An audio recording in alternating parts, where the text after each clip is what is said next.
നിങ്ങളുടെ ഇഷ്ട പരമ്പരകൾ എക്സ്ക്ലൂസീവായി സൺ നെക്സ്റ്റ് ആപ്പിലൂടെ തികച്ചും ഫ്രീ ആയി ഇപ്പോഴേ ആപ്പ് ഡൗൺലോഡ് ചെയ്യൂ. ഏടത്തിക്ക് വേണ്ടി മാത്രമാ ഞാൻ ഈ കറികളൊക്കെ ഉണ്ടാക്കിയത്. കഴിക്കേടത്തി, നീയും കൂടി ഇരിക്കെ. അല്ല, എല്ലാവരുടെ കാര്യവും പറഞ്ഞല്ലോ. പവി എവിടെ? അവൻ കഴിച്ചോ?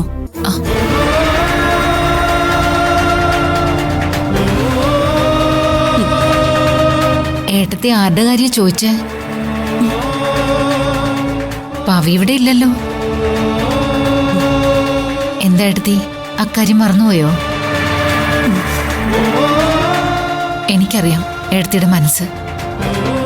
എല്ലാരും കൂടെ എന്ത് സ്നേഹത്തോടെ ഒരുമിച്ച് കളിച്ചും ചിരിച്ചും തമാശ പറഞ്ഞും എന്തൊരു ബഹളമായിരുന്നു. വീണയും ശ്രേയയും അവരുടെ വഴക്കുകള്,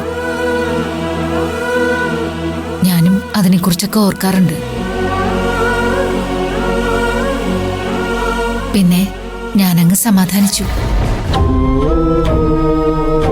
ആരും ഇതൊന്നും മനഃപൂർവ്വം വരണമെന്ന് വിചാരിച്ച് ചെയ്തതല്ലോ. എല്ലാം സംഭവിച്ചു പോയി.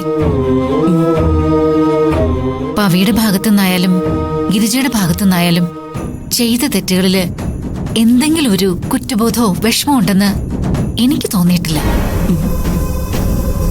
ഒരു വാശി പോലെ ഇപ്പോഴും വെല്ലുവിളിച്ചോണ്ട് നടക്കല്ലേ.